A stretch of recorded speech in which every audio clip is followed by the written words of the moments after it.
Estamos de volta ao Papo e Demais sobre fé e luto. Enquanto a gente foi para o intervalo, eu aproveitei para acessar o portal idemais.com.br e ler sobre esse tema tão importante que estamos conversando hoje. E isso, você e sua família também podem fazer, pois lá sempre tem conteúdos que falam sobre coisas relevantes para as nossas vidas. Olha só, inclusive um deles é sobre o nosso tema de hoje. E sobre o luto, você sabia que uma maneira de ajudar é sabendo o que não falar? Olha esse vídeo que a gente preparou para você que está no Instagram do ID Mais.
Diante do que a gente assistiu, essa lista de 5 frases que a gente deve evitar falar, eu pergunto para a Dona Eli, o que lhe ajudou a ouvir? O que as pessoas devem falar? O que nesse grupo, ao ouvir, fez a senhora ter o coração um pouco mais calmo? Eu acho que o que ajuda muito é a experiência do outro. Quando você está num grupo que as pessoas compartilham as suas dificuldades, as suas dores, a gente vai também colocando as dores que a gente tem, o que a gente sentiu e não percebeu, né? Então a gente vai aprendendo com as outras pessoas a como trabalhar, a como vivenciar esse período tão difícil das nossas vidas, né? É um problema, assim, muito pessoal de cada um. Aproveitando, então, eu pergunto para a Giovana justamente isso. Quando começa esse luto propriamente dito? Tem um pré-luto, vamos dizer assim, ainda mais quando a situação está em processo? Uma doença, por exemplo, ou no caso de uma separação, a pessoa já sente os sinais daquele desgaste. E depois, quando você se dá conta de que aquilo realmente aconteceu, às vezes demora para cair essa ficha, como a gente colocou, né? É difícil, né, Tati? Como que se inicia o luto? É algo muito delicado, porque eu e a Eli, a gente estávamos conversando, e é muito difícil da gente explicar o que é o luto, porque o que eu vejo no consultório, e com certeza o que a Eli vê, né, também dentro do grupo, é o que cada um experiencia. É a mesma coisa que se eu te perguntar o que é o amor, você vai me responder uma coisa, a Eli vai me responder outra. É muito difícil de explicar como inicia, como finaliza. Dentro da psicologia, nós temos várias teorias. Pelo que eu conheço, tem aí umas 15 teorias de como que funciona o processo de luto. O que eu tenho mais conhecimento são as 5 fases, né? Isso daí já deve ser bem compartilhado, né, com a sociedade, é um tema bem comum, que seria a negação, seria também a raiva, seria também a depressão, a barganha e a aceitação. São as 5 fases que nós conhecemos, né? São as, de fato, mais mencionadas dentro do nosso ramo.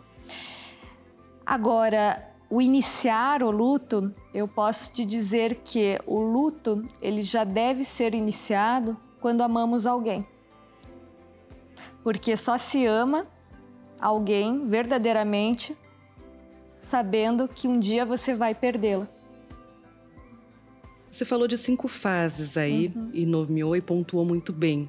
Como você bem pontuou, elas não acontecem igual para todo mundo. Sim. Não é uma receita que diz que vai acontecer assim, assim, assado. É um processo que cada um lida de um jeito. E eu gostaria de entender com a Eli, a fé foi diferencial em qual dessas fases, aonde você sentiu que o poder de Deus te ajudou, te reergueu, te pegou pela mão? Eu acredito que foi na fase da negação. Você está vivendo, mas você parece que você não quer viver aquilo, né? E se nós como cristãos, se nós pensarmos um pouquinho, a morte é a única certeza da nossa vida. Mas a morte não é o fim, a morte é o começo. Para o cristão, a morte deveria ser o início, é o início da vida eterna. Eu só vou chegar na vida eterna se eu morrer. Então, quando você entende, quando você pensa melhor, que a morte não é uma coisa ruim. A morte é uma necessidade do ser humano para que se cumpra as promessas que o Cristo nos fez. Ainda hoje estareis comigo na vida eterna. Ele disse para o bom ladrão na hora que ele estava na cruz. Então é uma certeza que nós temos que a morte não é o fim. E a fé é muito importante. Você entrega toda aquela dor, aquela tristeza, aquela angústia nas mãos de Deus. É interessante a senhora pontuar isso e até me recorreu a perguntar para a Giovana que a fé ela é muito bem-vinda e muito necessária nesse processo, mas existe um ínterim ali da pessoa ficar até com raiva de Deus. Por que isso comigo? Por que isso aconteceu com o meu ente querido?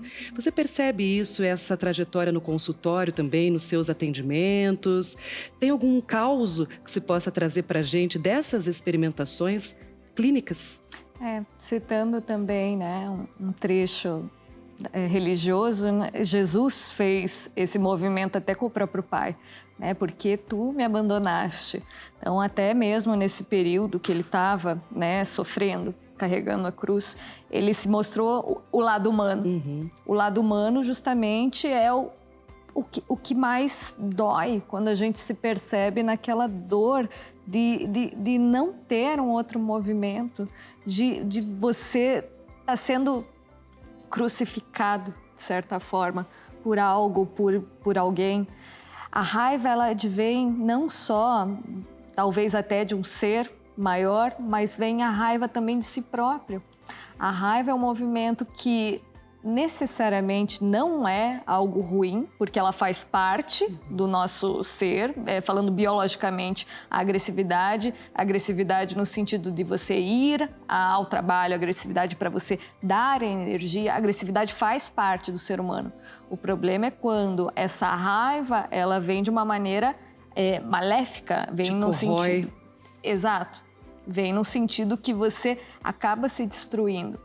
E uma forma que, se for para nós pensarmos, né, não sei se você vai perguntar, né, Tati, uma sugestão de como melhorar isso, é estar ao lado de pessoas que queiram seu bem, pessoas que vão te fortalecer num momento tão doloroso como esse. E, de novo, faço apelo às comunidades, né? Desde igreja, desde grupos de amigos, desde o trabalho, as pessoas precisam ter ao seu lado pessoas que façam com que ela veja um novo sentido. Porque senão a raiva consome, a raiva adoece. Eu gostaria de trazer aqui uma reflexão, um texto que ajuda muitos fiéis no processo de aceitação, que tem tudo a ver com o que você falou, e compreender esse processo todo. Você talvez já tenham visto esse texto em algum momento difícil da trajetória de vocês. Ele é atribuído a Santo Agostinho. E quem vai ler pra gente, justamente, é o padre Reginaldo Manzotti. Vamos assistir? Um texto atribuído a Santo Agostinho. A morte não é nada. Eu somente passei para o outro lado do caminho. Eu sou eu. Vocês são vocês. O que eu era para vocês, eu continuarei sendo. Me deem um nome que vocês sempre me deram. Falem comigo, como vocês sempre fizeram. Vocês continuam vivendo no mundo das criaturas e eu estou vivendo no mundo do Criador. Não utilizem um tom solene ou triste. Continuem a rir daquilo que nos fazia rir juntos. Rezem, sorriam, pensem em mim, rezem por mim. Que meu nome seja pronunciado como sempre foi, sem ênfase de nenhum tipo, sem nenhum traço de sombra ou tristeza. A vida significa tudo o que ela sempre significou. O fio não foi cortado. Por que eu estaria fora de seus pensamentos, agora que estou apenas fora de suas vistas? Eu não estou longe, apenas estou do outro lado do caminho. Você que aí ficou, siga em frente. A vida continua, linda e bela como sempre foi. Amém. Que Deus os conforte. Em nome do Pai, do Filho, do Espírito Santo. Amém. Eu acho esse texto realmente muito inspirador e o mais curioso é que a Dona Eli sabe ele praticamente de cor. Então eu gostaria de aproveitar essa oportunidade, já que a gente tem que encerrar o programa, para cada uma de vocês dizer as palavras finais inspiradas nesta sensação e nessa emoção e as dicas, as palavras que vocês gostariam de dar para quem está nos assistindo agora. A palavra de conforto, a orientação, o caminho e as suas experiências. Começando aqui, por gentileza, pela Eli. Santo Agostinho diz assim: eu não morri, eu somente estou do outro lado do caminho. E eu acredito piamente que o Rodolfo continua vivo. Não presente, mas ele continua vivo nas nossas lembranças, nas nossas conversas. Quando de repente você faz alguma coisa e diz, o Rodolfo faria assim. Ele continua vivo. Ele não morreu. Então, o importante ele está do outro lado do caminho. É ter essa tranquilidade para avaliar isso e essa sensação e perceber o que vem pela frente. Que vem. A vida continua. Linda e bela. Eli, muito obrigada pelas palavras e pela presença, viu? E eu aproveito para agradecer a Gi também pela presença no dia de hoje e te pedir gentilmente conselhos e dicas para ajudar no processo e também, se você puder amarrar nisso tudo, quando perceber que é a hora de procurar ajuda. Belas palavras, né? Falar sobre isso também me emociona. O que eu posso trazer, né, de benéfico para o nosso público? O luto faz parte, precisamos respeitar o momento do luto, o ritual, reviver, né, esses rituais conforme eu falei. O que nós também precisamos estar atentos é o quanto essa pessoa não se vê numa vida sem esse ente querido. Aí, de fato, ela se encontra num momento obscuro, onde ela não vê sentido, onde ela não vê um propósito, porque aquela pessoa era tão especial, que ela não se via sem o outro. É como se eu só vivo com o outro. Nesse movimento, nós precisamos estar adentro de um processo não só psicoterapêutico, como é indicado, mas também da família acolher, da comunidade acolher. O momento que nós precisamos olhar com atenção é: a pessoa está tendo prejuízos reais, concretos, no trabalho, na escola, nos relacionamentos. São esses prejuízos que, com certeza, vocês já devem ter falado muito sobre isso e as pessoas vão buscar maior informação, é que nós precisamos buscar auxílio. Eu gostaria de agradecer demais a vocês duas pela presença, viu? E dizer que tem muito mais para a gente conversar, ler e discutir, porque é um assunto que movimenta muito. Então, obrigada. E é preciso ser falado. Exatamente. Nós agradecemos pela sua companhia e conte com o ID+, como apoio, inspiração e ajuda na fé para atravessar o luto e tudo mais na vida, entre tristezas e alegrias. Acesse idmais.com.br para rever este programa de hoje e ter acesso a mais conteúdos exclusivos sobre o Papo ID+. E também, é claro, o tema deste programa. Aproveite também para nos seguir nas redes sociais. A gente se encontra em breve para mais um papo. Até! Fique bem. Tchau, tchau.